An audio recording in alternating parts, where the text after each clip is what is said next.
नमस्कार मित्रों, तंत्र मंत्र रूपी ज्ञान चर्चा में आपका स्वागत है। मित्रों, आज चर्चा करते हैं एक ऐसे विषय की जो आजकल सोशल मीडिया पे अत्यधिक प्रचलित है मित्रों, और वो है जो मारण क्रिया के अंतर्गत एक तंत्र आता है, पुतली तंत्र। उसी के बारे में मित्रों आज चर्चा करते हैं कि ये क्या होता है और ये कैसे काम करता है मित्रों। इसी के बारे में मित्रों आज चर्चा करते हैं।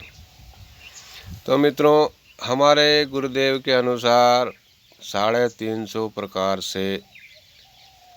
से भी ज़्यादा मारण कर्म होते हैं मित्रों, और उसी के अंतर्गत ये पुतली तंत्र भी आता है मित्रों। तो आज इस पुतली तंत्र के बारे में ही चर्चा करते हैं मित्रों। मित्रों, पुतली का निर्माण साधक अपने अपने हिसाब से अपने गुरु के आदेश के अनुसार या अपने गुरुगम्य ज्ञान के अनुसार निर्माण करते हैं मित्रों।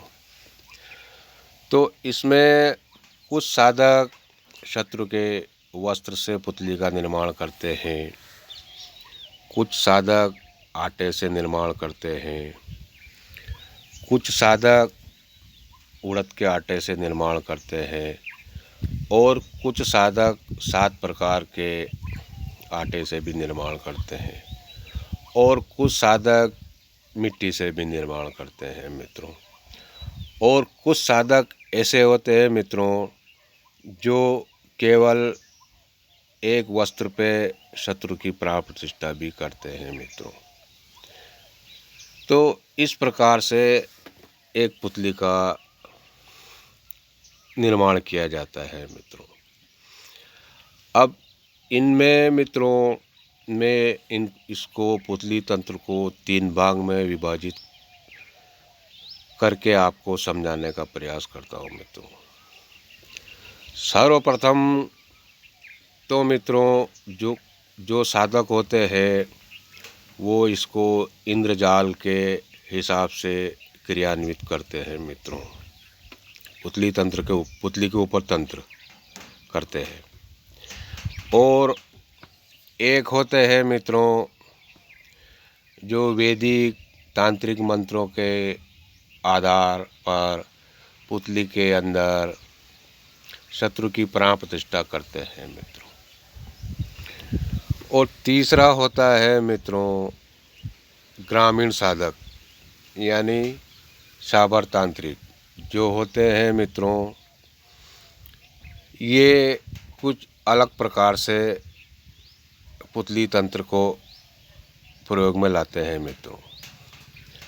अब उसमें वो कैसे लाते हैं, उसमें मैं आपको केवल 2 विधि के बारे में बताने का प्रयास करता हूँ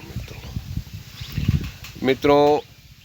एक अगर आपने देखा होगा तो कोई भी साबर तांत्रिक सिंदूर से 1.25 फुट का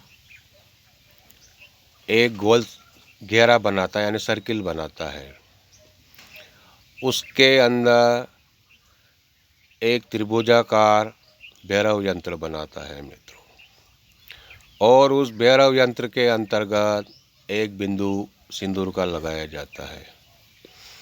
उसके ऊपर शत्रु की पुतली रखी जाती है मित्रों, वो चाहे किसी भी सामग्री से बनाई गई हो।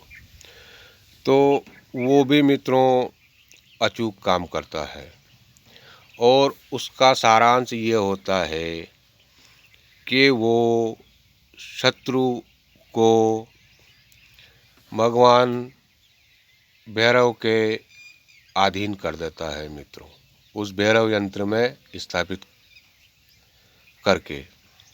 और मित्रों एक पुतली कर्म और चलता है साबर तांत्रिकों में, जो शत्रु की पुतली बना करके, चाहे वो कपड़े से हो, मिट्टी से हो, या कोई अन्य सामान से हो मित्रों, उससे बना करके वो उसको जो शमशान होता है, शमशान में एक क्रिया चलती है, वो शमशान के अधीन कर देता है मित्रों।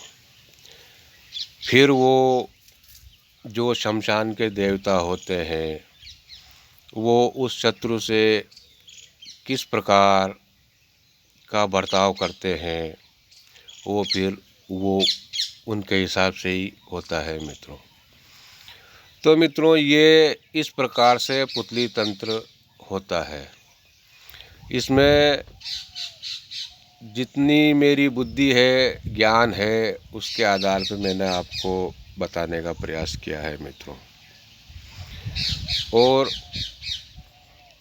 इसमें कभी और ज्ञान की आवश्यकता होगी किसी को, तो मैं उसको कमेंट के माध्यम से और भी बताने का प्रयास करूँगा मित्रों। तो ठीक है मित्रों, नमस्कार, जय सिया राम, जय माँ भवानी।